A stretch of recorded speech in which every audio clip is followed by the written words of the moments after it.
상황이 꼬였다 해도 결국은 이뤄집니다.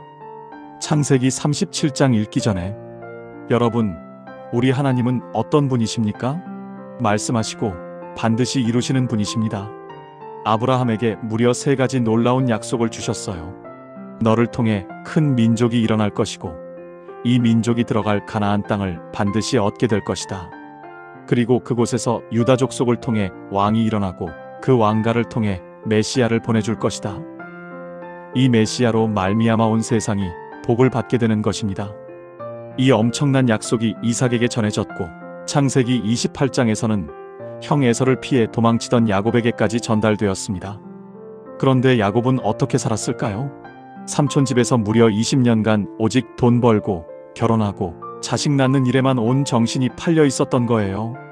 하지만 여러분, 약속을 성취하시는 우리 하나님께서는 야곱이 이제 약속의 땅 가나안으로 돌아오기를 원하셨습니다.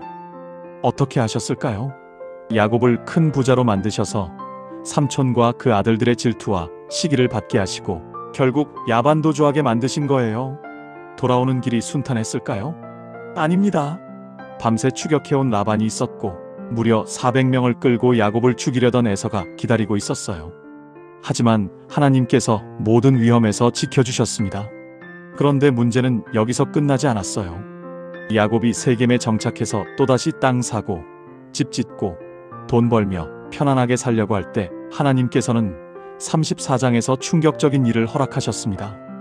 그동안 지켜주시던 보호의 막을 잠시 거두시어 딸 디나가 강간을 당하게 하신 거예요.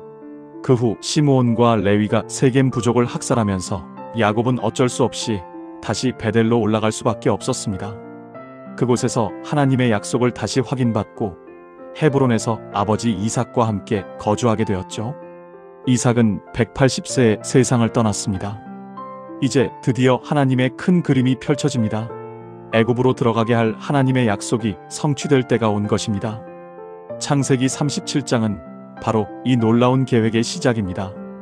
요셉을 먼저 애굽에 보내시려는 하나님의 완벽한 전략이 시작된 거예요. 하나님께서는 먼저 요셉에게 꿈을 2번이나 주셨습니다. 왜 2번일까요? 확실성과 신속성을 보여주시는 거예요. 그리고 요셉을 애굽으로 보내기 위해 형들의 시기와 질투를 불러일으키셨습니다. 드라마와 같은 하나님의 일은 이렇게 시작됩니다. 형들이 세겜에서 양을 치고 있다는 소식을 듣자 야곱의 마음이 얼마나 조마조마했을까요? 세겜은 살인의 피비린내 나는 추억이 있는 곳이 아니었습니까? 아들들이 걱정되어 견딜 수 없었던 야곱은 평소 가장 아끼던 요셉을 그곳으로 보냅니다. 그런데 세겜에 도착한 요셉은 형들을 찾지 못했어요.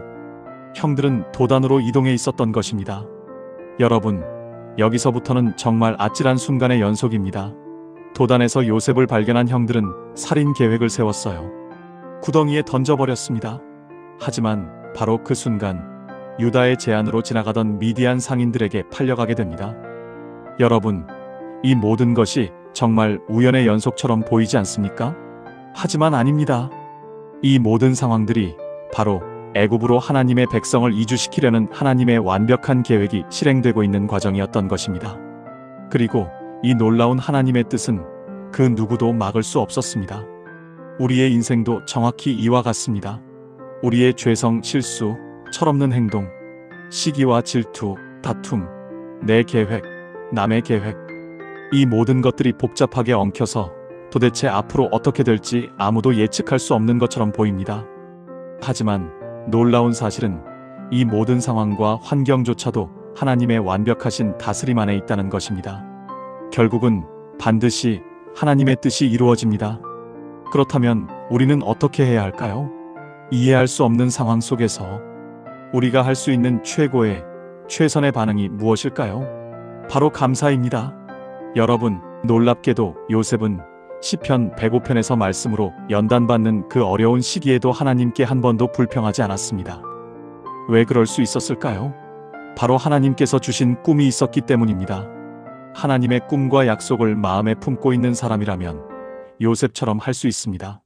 환난의 시기에도 도무지 이해할 수 없는 상황과 환경 속에서도 우리 하나님께 감사를 올려드릴 수 있는 것입니다.